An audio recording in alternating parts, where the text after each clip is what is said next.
तुझे देखा तो ये जाना सनम, प्यार होता है दीवाना सनम। इस गाने से ग्रीट किया गया है, वेलकम किया गया है यूके के प्राइम मिनिस्टर कियर स्टारमर को इंडिया में। बॉलीवुड में क्या हंगामा हो रहा है प्राइम मिनिस्टर के वहां पर पहुंचने के बाद, और ये लार्जेस्ट डेलीगेशन लेकर कियर स्टारमर वहां पर क्यों पहुंचे हैं। दोस्तों, इस वक्त एक इम्पॉर्टेंट डेवलपमेंट ये है कि बरतानिया जो है वो कह रहा है कि हम इंडिया को as a non permanent seat जो है उसके हवाले से सपोर्ट करते हैं in the UN security council. और ये एक बड़ी चीज़ इस वक्त जो है इंडिया और बरतानिया जो है उसके दरमियान बहुत सारे मुआहदे हुए हैं। प्रेस स्टेटमेंट जो है वो आपने देखी है। और वो कह रहे हैं कि जनाब इंडिया के जो लोग हैं उनकी बरतानिया में बहुत ज़्यादा जो है वो कंट्रीब्यूशंस हैं। दूसरी बात यह है कि इंडिया को rightful place UN security council में लेनी चाहिए। What is a rightful place at the UN security council?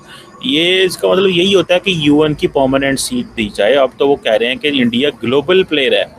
The Keir Starmer made a point that India is a global player.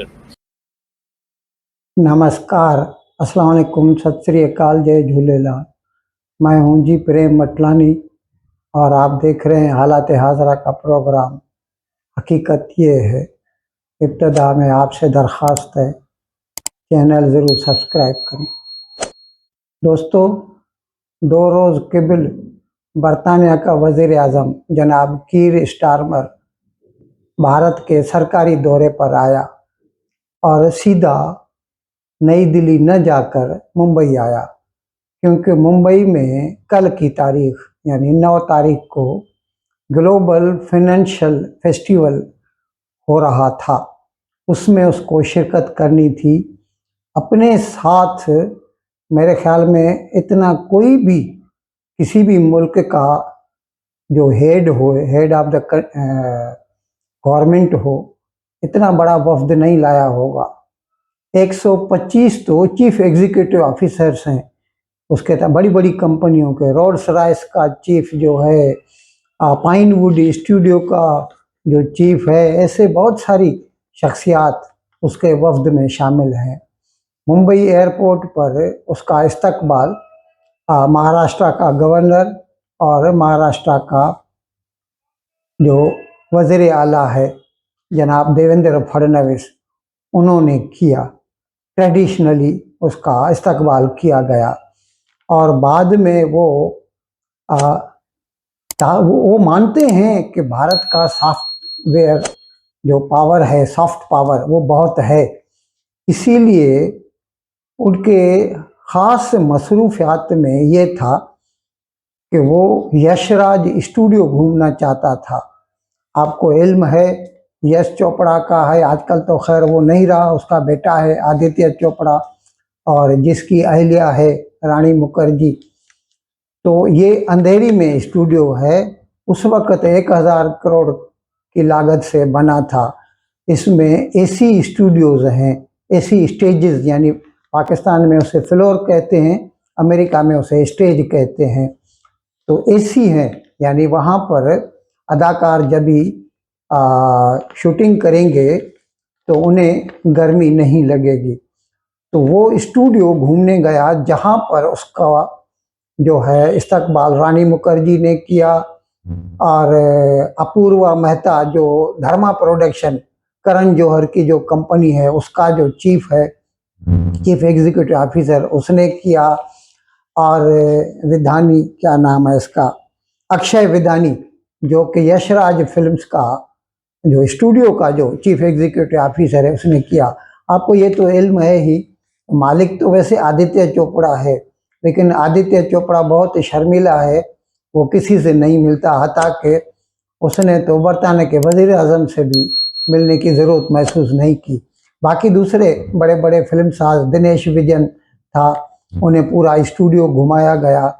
अच्छा, मैं ये आपको इसलिए भी बता रहा हूँ, अच्छा, उसने अनाउंस किया वहाँ पर कि यशराज वाले 3 फिल्में बरतानिया में बनाएंगे, उनकी शूटिंग वहाँ पर होगी। इससे पहले वो कई फिल्में वहाँ पर बना चुके हैं। एक तो कल्ट फिल्म है दिलवाले दुल्हनिया ले जाएंगे, आपने देखी होगी, वो भी बर्तानिया में, फिर बाद में यूरोप में भी उसकी शूटिंग हुई है। अच्छा, स्विट्जरलैंड को तो यशराज वालों ने इतना मकबूल कर रखा है कि वहाँ पर वो पॉइंट्स बन गई हैं। जो भी टूरिस्ट वहाँ पे आते हैं तो उन्हें बताया जाता है, इधर आके देखिए यहाँ पे चांदनी का ये गाना, इसकी शूटिंग हुई थी। तो इस तरह से टूरिज्म को बढ़ावा मिलता है। ये बात कीर स्टारमर की समझ में आती है। वैसे भी मैं आपको बता दूं, आजकल बर्तानिया जो है ना वो मंदी का शिकार है।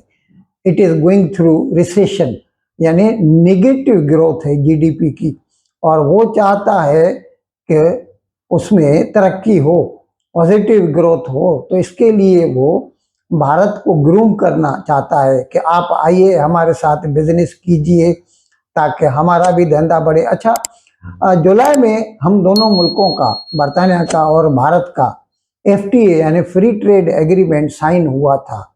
वो चाहता है कि जितना जल्दी हो सके इसके ऊपर अमल दरामद शुरू हो जाए, और बकौल उसके ये दोनों मुल्कों के मुफाद में, it is a win win situation for both the countries. इसकी वजह से वो कहते हैं जब वहाँ पे शूटिंग वूटिंग होगी तो तकरीबन 3000 नई नौकरियां बन सकती हैं। मतलब people of UK will get employment opportunities. अच्छा, उसके साथ रोल्स रॉयस का, ब्रिटिश टेलीकॉम का, डियाजियो जो है जॉनी वॉकर स्कॉच विस्की वाले, और ब्रिटिश एयरवेज वगैरह, उसके भी सीईओज आए हैं। अच्छा, बाद में फिर उसकी जो है मुज़ाकरात हुए हिंदुस्तान के वज़ीर आज़म जनाब नरेंद्र मोदी से, और जिसमें उसने इस बात पर जोर दिया कि जितना जल्दी हो सके हमारा जो एफटीए है उसको आप रेटिफाई कर दीजिए, और पार्लियामेंट से रेटिफाई कराना पड़ेगा, उसके बाद उस पर अमल दरामद शुरू हो जाएगा। और फिर कल ग्लोबल फिनटेक फेस्टिवल जो है बीकेसी बांद्रा कुर्ला कम्प्लेक्स में था, जहां पर नरेंद्र मोदी भी शरीक हुआ, तो कीर स्टारमर भी शरीक हुआ, और उसके साथ आए हुए जितने चीफ एग्जीक्यूटिव ऑफिसर थे। मैं आपको बता दूं, फाइनेंशियल टेक्नोलॉजी में हिंदुस्तान का बहुत बड़ा मकाम है। हिंदुस्तान का जो यूपीआई है, यूनिफाइड पेमेंट इंटरफेस, उसके थ्रू, मैं आपको पहले कई प्रोग्राम में बता चुका हूं, उसके जरिए रियल टाइम में, यानी without investment of any single second, आप फोन के जरिए आपके अकाउंट से किसी दूसरे के अकाउंट में कितना भी, मतलब 1 रुपया भी अगर चाहे ना तो ट्रांसफर कर सकते हैं। और यहाँ पर तो ये हालत है हिंदुस्तान में कि जो सब्जी वाला है, जो रेडी वाला है, उससे कोई 10 रुपए की सब्जी लेता है तो फोन निकाल के बोलता है जी पे करूं, फोन पे करूं, और वो ले लेता है। अनपढ़ लोग, उनके पास भी स्मार्टफोन है। तो इस तरह से, तो मैं बता रहा था, भारत का जो है फाइनेंशियल टेक्नोलॉजी में बहुत बड़ा मकाम है, और उसके लिए कल एक बड़ा फेस्टिवल वहाँ पे मनाया गया, जिसमें पूरी दुनिया से फाइनेंशियल एक्सपर्ट्स आए, और अभी उसकी जो आउटकम है वो भी पता चल जाएगा। इससे सबका भला होगा, और भारत का वजीर आजम तो चाहता है कि हम दूसरे मुल्कों को भी चाहते हैं कि वो हमारे जो काबिलियत है उससे फ़ायदा उठाएं।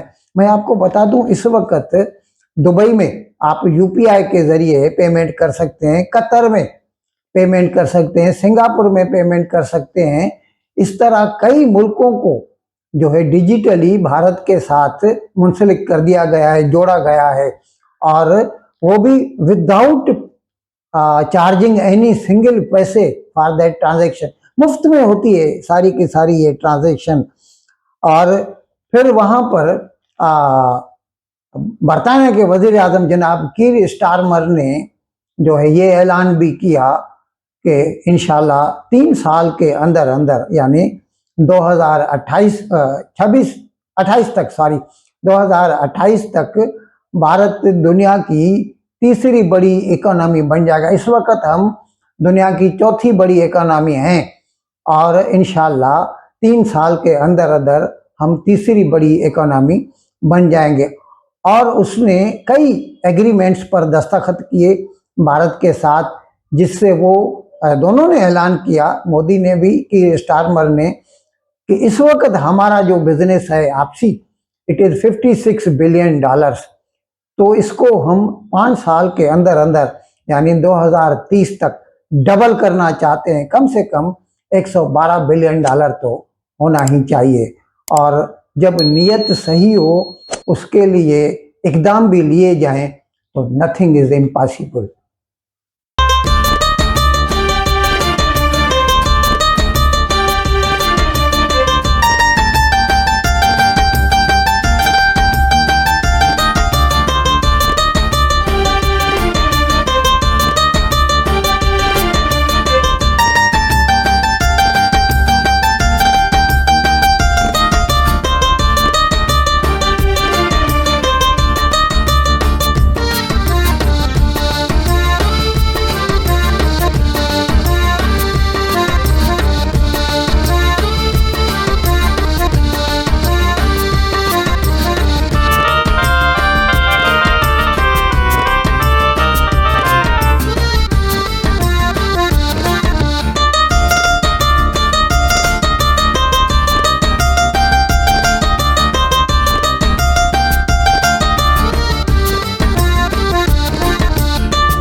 तो जी सबसे पहली खबर हम आपके सामने रखते हैं कि कीयर स्टारमर जो कि प्राइम मिनिस्टर हैं यूके के, वो इतना बड़ा डेलीगेशन लेकर इंडिया पहुंचे हैं कि हर कोई इसके ऊपर बात कर रहा है। दी लार्जेस्ट डेलीगेशन ये कहा जा रहा है, 125 से ज़्यादा इसमें एंटरप्रेन्योर, ट्रेड एक्सपर्ट्स और सीईओज शामिल हैं। बड़े से बड़ा बंदा यानी कि जो एक्सपर्ट्स हैं हर डिपार्टमेंट से, लाइफ के हर डिपार्टमेंट के जो एक्सपर्ट्स हैं और स्पेशली ट्रेड एक्सपर्ट्स जो हैं वो उनको लेकर भारत पहुंचे हुए हैं। हमने आपको अपने कल के रोज़ में ये बताया था कि वहाँ पर आमिर खान मुत्तकी यानी कि फॉरेन मिनिस्टर अफगानिस्तान गए हैं। India is not a regional player, India is not a local player, India is a international player, global player है इस वक्त। और दूसरी बात इसमें ये है कि ये वो कह रहे हैं कि जनाब यूक्रेन में हमें अमन चाहिए और इस तरह की बातें हैं, और दूसरा गज़ा के पीस प्लान के हवाले से। लेकिन दूसरी बात ये है कि वो जिसे कहते हैं ना ज्वेल इन द क्राउन, यानी कि ये ज्वेल इन द क्राउन है।